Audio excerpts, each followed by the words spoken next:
Hello, I'm Mohsen Jamal and you watch Afghan News. US President Barack Obama and his Afghan counterpart Hamid Karzai reaffirmed their commitment to the mission in Afghanistan one day after a helicopter crash brought the largest single-day loss of American forces in the decade-long Afghan war, the White House said on Sunday.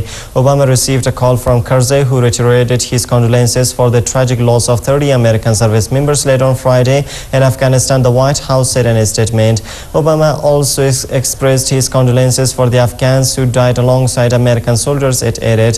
NATO has confirmed that 30 American service members, 1 civilian interpreter and 7 Afghan commandos were killed when a coalition CH-47 Chinook helicopter crashed in eastern Afghanistan on Friday. Some NATO troops suffered light injuries Monday when a helicopter made a hard landing in the southeastern Paktia province, NATO officials said.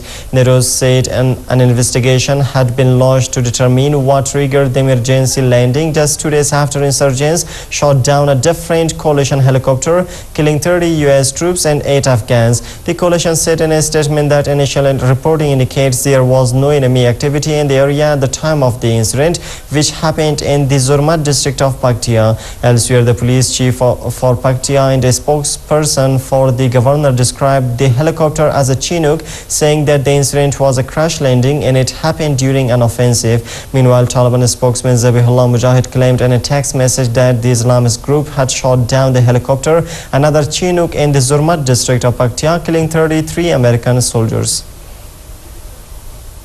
A helicopter which crashed, killing 30 US troops in Saidabad district of Wardak province late Friday, was shot down after the Taliban laid a trap to lure US forces into the area. An Afghan government official has said. The official, speaking on condition of anonymity on Monday, said that the commander lured US forces to the scene by telling them there was a Taliban meeting taking place there. The official said that President Hamid Karzai's government thinks this was a retaliation attack for the killing of Osama bin Laden. The Taliban did not make certain assertion when they claimed responsibility for the attack. Citing intelligence gathered from the area, the official blamed Qari Tahir, a Taliban commander, for masterminding the attack, who alleged that 4 Pakistani nationals helped Tahir carry out the airstrike. And he said the intelligence also showed that the Chinook helicopter was brought down by multiple shots, including modern weapons, without giving further details. Around 300 angry Afghans have taken to the streets in central Afghanistan carrying the bodies of 2 people they claimed had been killed during a raid by ISAF's troops. Muhammad Hussain, deputy police chief of Ghazni province, said almost 300 people had gathered to carry 2 bodies to the provincial governor's office after an overnight raid by ISAF in the Khogiani district. ISAF spokesman Captain Pietro D'Angelo said 2 insurgents had been killed after a patrol came under attack. This comes a day after President Hamid Karzai ordered an investigation into a NATO airstrike that allegedly killed 8 civilians in volatile southern Helmand province on Friday.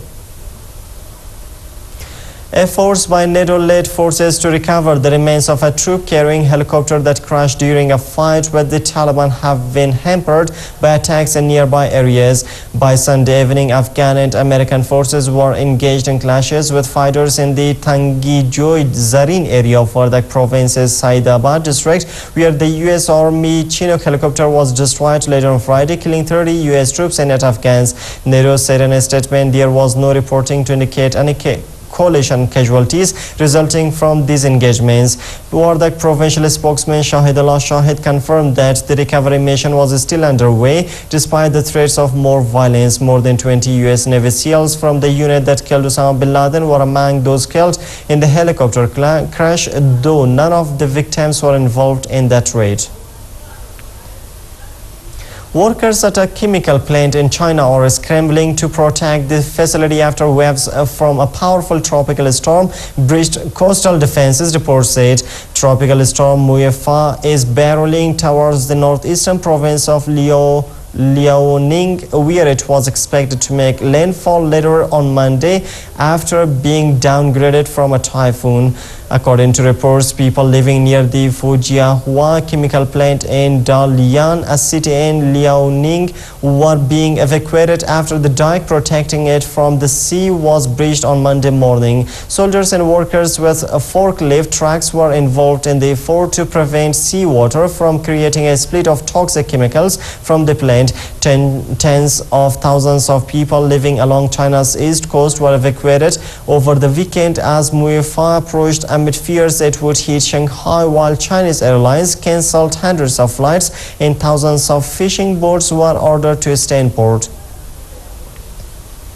At least 3 Libyan opposition fighters have been killed in clashes near the northern town of Zlatan as government troops fought rebel forces for control of the town. Several other opposition forces were injured in the fighting on Sunday, reports said, as troops loyal to Libyan leader Muammar Gaddafi continued an assault against anti-government fighters. Opposition forces were also under attack in the newly captured town of Bir al-Ghanam, a strategic location in western Libya, where Gaddafi forces launched an offensive to regain control of the town. The opposition forces are attempting to get closer to Tripoli, and they expressed hope earlier this week that they would reach the capital before the end of the Muslim fasting month of Ramadan.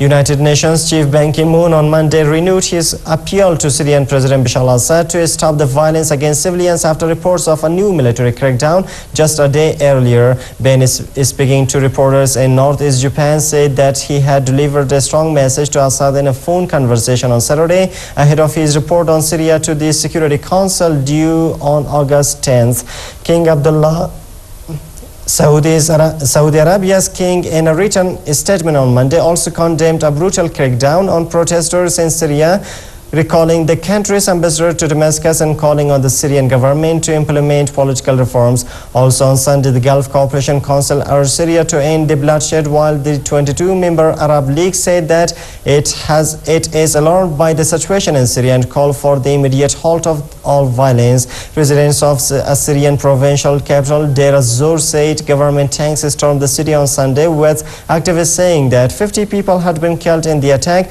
while the government denied the assault had taken place.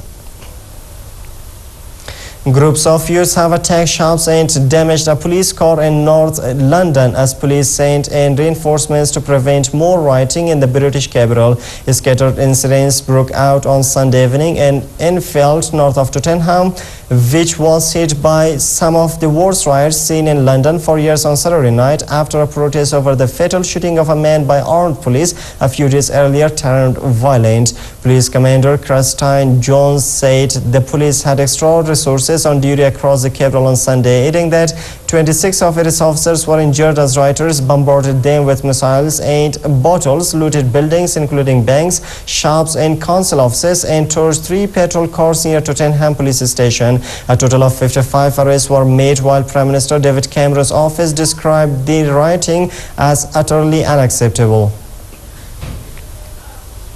And that a judge rejected a request by former Ukrainian Prime Minister Yulia Tymoshenko's lawyers on Monday to free her from police detention during her trial on a charge of abuse of office. The judge handed down his ruling as thousands of supporters gathered outside the courtroom on Kyiv's main thoroughfare, calling for her release from police custody. Tymoshenko was placed in police detention last Friday for contempt of court after refusing repeatedly to cooperate with the judge and denouncing him as a puppet of President Viktor Yanukovych, her political opponent. Meanwhile, the United States and the European Union have criticized her detention.